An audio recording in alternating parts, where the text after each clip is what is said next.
Dan kami merasa senang majelis hakim mencermati dengan detail, mencatat juga, kami perhatikan juga. Mudah-mudahan itu bisa memberikan masukan yang berharga di dalam mencari keadilan dan kebenaran.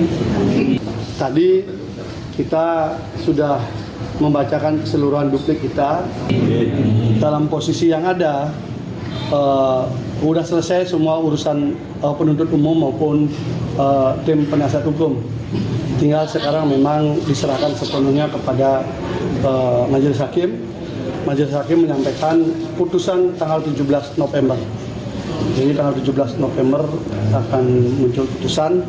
Maka sisanya dari hari ini dan selanjutnya mungkin bagi sahabat-sahabat Mas Beki, keluarga besar Mas Beki, warga Sidikiyah, mungkin melanjutkan dengan doa, perjuangan dengan doa.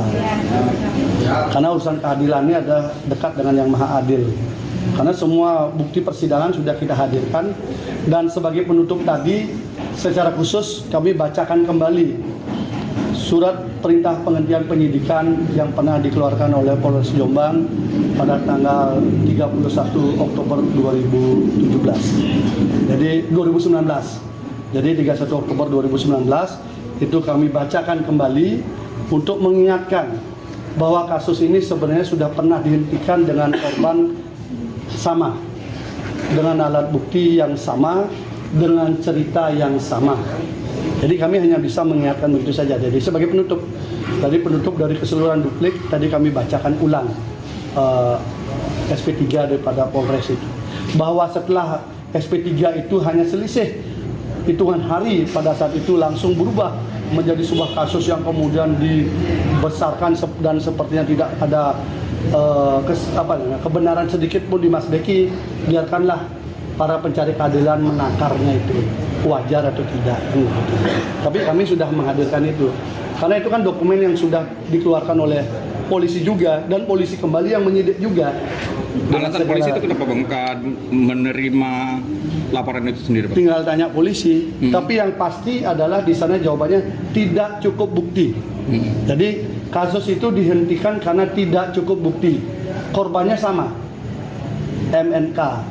Jadi korbannya sama, kemudian alat buktinya sama juga, peristiwanya sama juga, hanya bedanya sebelumnya mungkin dia berjalan di rel hukum, tetapi berikutnya ini tampaknya kalau dilihat dari keanehan yang ada, tampaknya ada kekuatan di luar hukum yang bekerja, sehingga kasusnya menjadi dipaksakan. Semua orang pasti tahulah, kita buka-bukaan saja.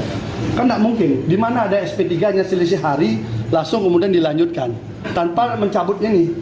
SP3-nya kan tidak pernah dicabut sampai sekarang berlaku. Itu yang membuat Mas Beki menjadi aneh sehingga dia males. Ini tiap hari kok langganannya ke Polres Jombang terus gitu loh. Udah di SP3 dipanggil lagi, tiba-tiba jadi tersangka gitu. Jadi ini yang membuat kemudian beliau cukup lelah menghadapi proses hukum. Tapi kami sudah buka. Sekaligus juga kami menyesalkan kenapa sih kalau kita mau mencari kebenaran material, JPU dengan hakim kemarin tidak mau setuju membuka motifnya gitu loh. Kami kan ingin memanggil satu saksi penting di balik epicentrum kasus ini yang inisialnya E dan Y itu ya.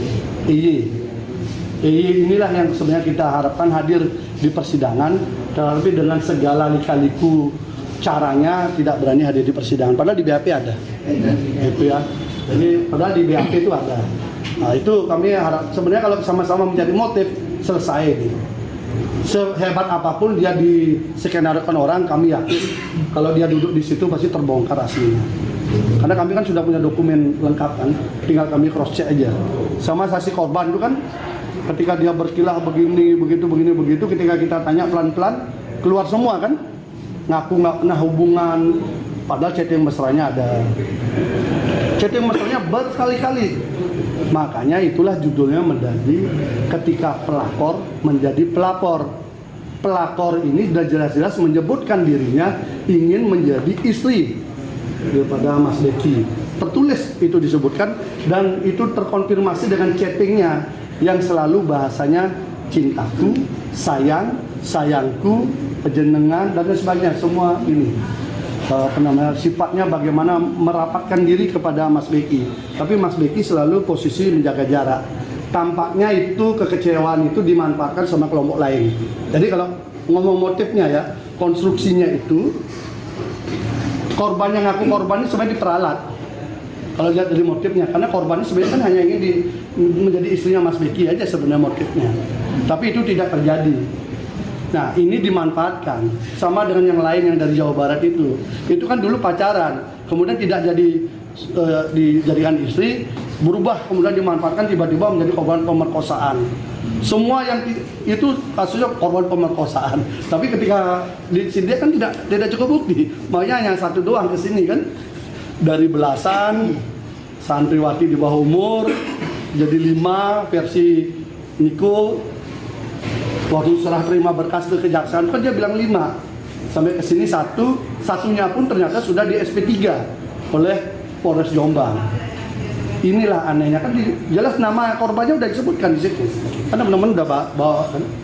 Bang, menurut ada informasi kalau dulu korban ini sewaktu dengan melaporkan kejadian itu kepada Pak Yai dan meminta Pak Mas Beki untuk menikahkan kedua korban itu, seperti apa itu yang kita Bang? Benar juga nggak? Itu kan versi daripada cerita awal yang dibangun, tetapi itu sudah tidak terkonfirmasi kepada Pak Kiai. Artinya itu kan membuat pernyataan di depannya Pak Itu Yai. kronologis itu yang tadi saya ceritakan. Kronologis itu bukan dibuat di depan Pak Kiai, itu disuruh oleh EY itu. EY itulah menyuruh membuat itu, dan EY dan gengnya yang menyebarkan ke medsos. Kalau memang itu untuk Pak Kiai kan harusnya dibawa ke Pak Kiai kan.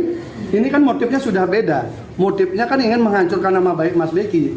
Makanya si EY ini ketika dia dikasih kronologis dari versinya korban yang aku korban ini, bukannya dibawa ke Pak Kiai tapi di-share ke medsos. Enggak, sebenarnya soalnya Itu faktanya sidang. Soalnya kan pernah banyak beredar foto-fotonya itu waktu pernyataan itu di depannya Pak Yai Mukhtar. Enggak ya? Orang di sidang sudah diungkapkan. Makanya kita ingin menghadirkan EY karena episentrumnya kan dari situ. Karena suratnya kan dikasih ke EY. Gitu. Dikasih ke EY, makanya kita bilang hadirin dong orang ini. Si ini kejadian ujung-ujungnya menantunya. Si ini jadi ujung-ujungnya anaknya. Semua begitu. Berarti kan mastermind-nya di sini. Nah, makanya kalau kita mau nyari kebenaran, buka dong motifnya. Berarti itu tidak benar, Tom, ya? Fakta sidang begitu. Kalau benar tidaknya kan saya nggak ada di sana. Tetapi fakta sidang itu mengungkapkan itu. Makanya kalau dia mau mengungkapkan itu, harusnya datang ke sini dong. EY-nya datang ke sini, jelasin di sini. Saya yakin kebongkar semua. Tapi kan nggak berani. Nah, aku sakit. Padahal di sana kita cek nggak sakit. Tapi hari ini kan sekitar sedikit sudah bersih lah. Nggak ada lagi yang gitu-gitu kan. Itu. Jadi sudah clear lah. Gitu Bang. Siap. Coba suruh EY-nya datang kan asik kan? Itu kan kuasa hukum, bukan wartawan ini. Nah, artinya sebenarnya kalau kita sih sudah berjuang sekali untuk mau hadir. Akhirnya awal mula ditolak sama JBU. Akhirnya dengan tekanan pasal mau. Setelah itu surat aja yang datang, katanya sakit, katanya begini, katanya begitu, intinya akhirnya nggak datang. Sayang kan, penonton kecewa. Kalau itu ada, clear ini masalah. Oh ternyata real, ini ada sesuatu yang mastermind-nya. Jadi yang korban ini sebetulnya harapannya satu aja. Kalau nyuwun pangapunten bah kulo bersedia menjadi garwanipun Mas Azal gitu loh intinya. Intinya itu.